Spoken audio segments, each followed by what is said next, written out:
This is One on One.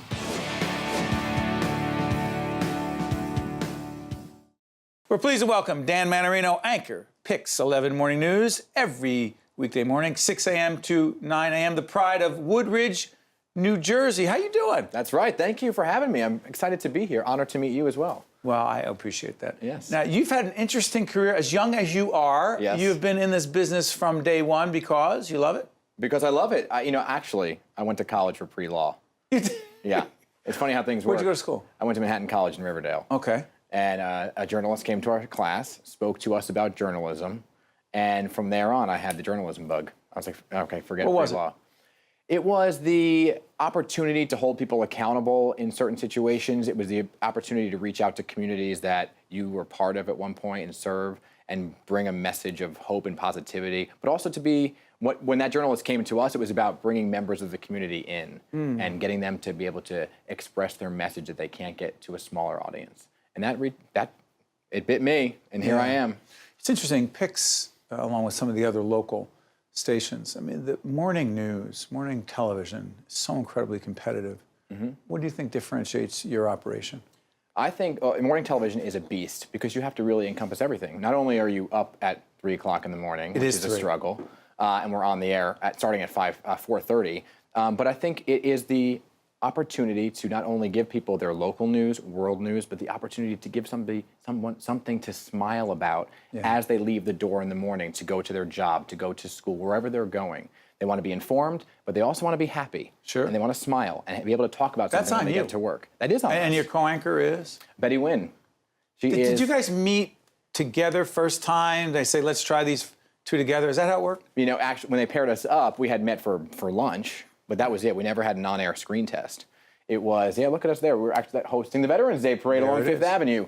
And so June 20th was our first day on the air, and that was our first day sitting next to one another. What did you sense immediately? I sensed her, she was genuine, she was funny, but she was smart. She was incredibly well-read, which is something that I think we needed and were able to bring to our viewers. So interesting. Do you consider yourself someone, earlier today we had Chris Cuomo, Chris Matthews, and we have some other major journalists on as well, on the national side as well. Investigative reporters like Matt Taibbi was here as well. Oh, yeah. How do you see yourself in the media landscape? How would you describe yourself? It's interesting. I was actually talking with some of the other journalists that you had on your show downstairs. It's an interesting aspect to have this role, to hold politicians, people in authority accountable. It doesn't make you a favorite all the time. And that's something that you have to juggle. Because in morning television... Aren't you supposed to be popular? Well, to your audience, yes. But to the people that you're interviewing, not necessarily. I think when you hold a politician accountable, you are not going to be favored by that politician. And you don't care? In a way, no. But then they blackball you from coming on their show. And then you don't have access. And then you don't have access. So it's a delicate balance. People don't get that. And for those who know us on the Jersey side, let's just say this. There have been governors of the state whom I've interviewed, and let's just say in the course of doing my job, not to make this about me, it's about anyone who does what we do, they're like, I'm not coming back. Right. Now you can't get that governor, you can't get the United States Senator, you can't get that person because they're like, I'm not doing that. So the question is, how do we balance?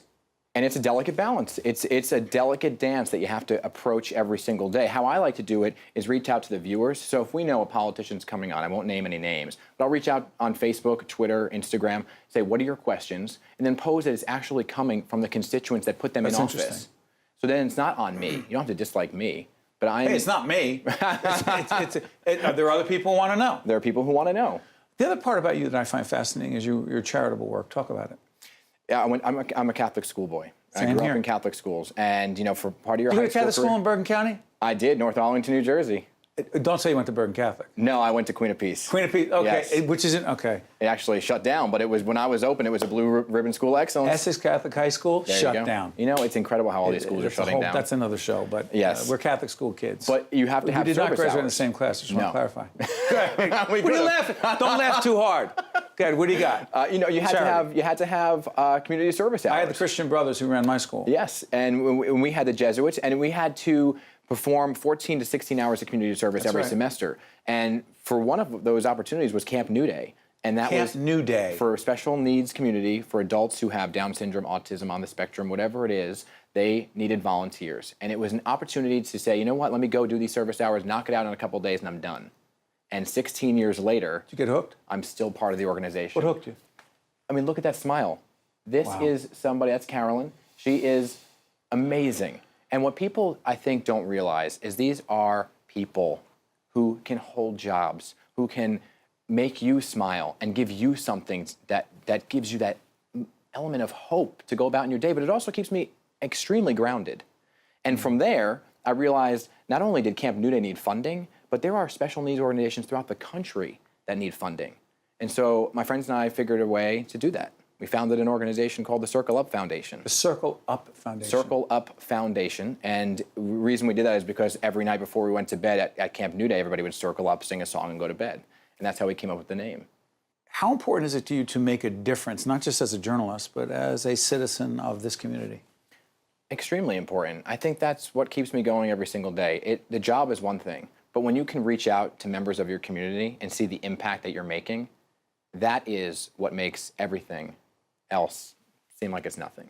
Journalism today, with the obsession around digital, handheld, got to get it this way, how has it changed what you do, if at all? You're no longer just reading the news. You are tweeting, you are Facebooking the news as you're on the air. Because some people are waking up and they're looking at their phone first. They say, oh, Dan just tweeted this. Let me turn on Channel 11 and see what else he has to say. So I think that it's a reach that you have to realize. You have to be engaged all the time. All the time, even when you're on the air. It's a live show and you're still going about it, trying to get people to tune in. And people are also tweeting you. I've seen some stuff of you on Twitter. People are tweeting you about things that they're seeing, things that they're reacting to. You have to be very quick. Well, they're also our eyes and ears. If somebody tweets something out first and tells me, hey, there's this going on over at Grand Central Station, I alert everybody else, the whole team. They're also journalists now. Everyone is involved. I want to plug a colleague again. Your co-anchor is? Betty Wynn. Betty Wynn and Dan Mannarino. Pix 11 Morning News, 6 a.m. to 9 a.m. Wish you nothing but the best. Thank you very much. The pride of Jersey. That's right. We'll be right back right after this. One-on-One with Steve Adubato has been a production of the Caucus Educational Corporation, celebrating over 25 years of broadcast excellence. This special edition of One-on-One with Steve Adubato is brought to you from the Tisch WNET studios at Lincoln Center.